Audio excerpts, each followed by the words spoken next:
Dude, I bet you can't find your way out of this place blindfolded, Barta chuckled, nudging Xposed playfully. Yeah, but say I won't pull my pants down right now and shove my meatballs in your mouth? Xposed ignored that comment.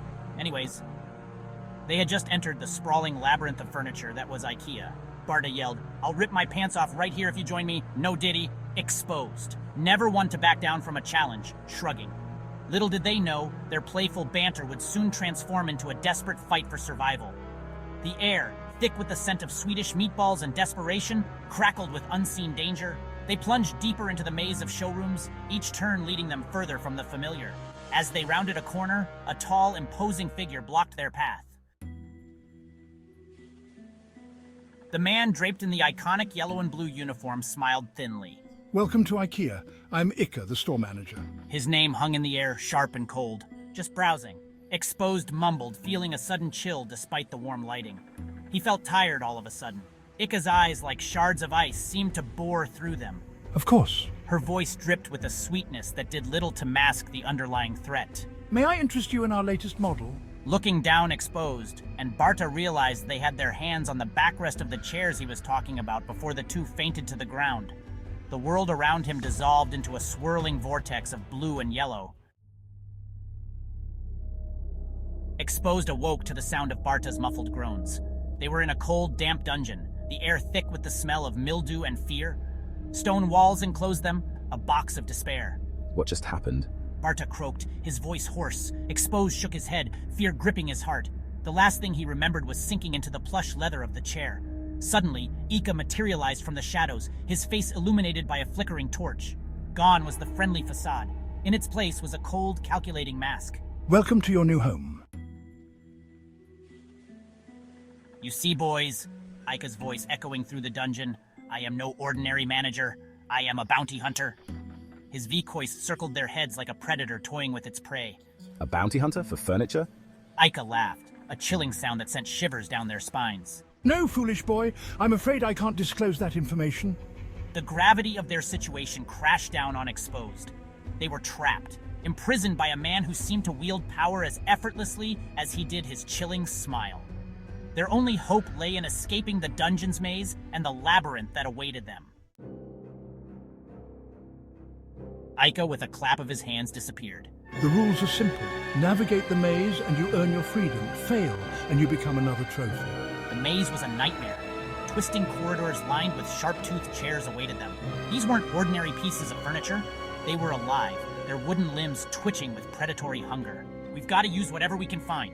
Xposed grabbed a sturdy stool, wielding it like a club. He smashed against a charging armchair, its velvet upholstery ripped, revealing rows of sharp wooden teeth. Through narrow passages and treacherous turns, they fought their way through the maze. Each victory against the sentient furniture brought them closer to freedom, but also deeper into the heart of the labyrinth. I see the exit. Barta yelled, pointing to a distant archway bathed in light. Hope surged through Xposed, only to be quickly extinguished as a deep, rumbling growl echoed through the maze. A massive shadow stretched, blocking the exit, taking the shape of a monstrous couch. It was Ika having sex with J.D. Vance's couch. You didn't think it would be that easy, did you? Ika's voice, amplified by some unseen force, boomed through the maze. The couch, its cushions bristling with spikes, lunged towards them. Xposed shoved Barta out of the way, taking the full brunt of the attack. He cried out as sharp wooden claws tore into his arm. Exposed. Barta screamed, his voice raw with fear and helplessness. Xposed, his vision blurring, knew this was it. This was the end of the line. But even in the face of certain doom, he refused to give in. He would save Barta, even if it meant sacrificing himself.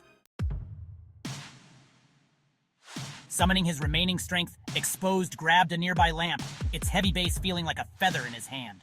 He hurled it at the couch, aiming for the monstrous piece of furniture's apparent control panel, a series of buttons and levers on its side. The lamp struck true, shattering against the control panel with a satisfying crack.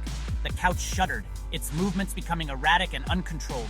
Now, Barta, run! Xposed roared, pushing Barta towards the exit with his good arm.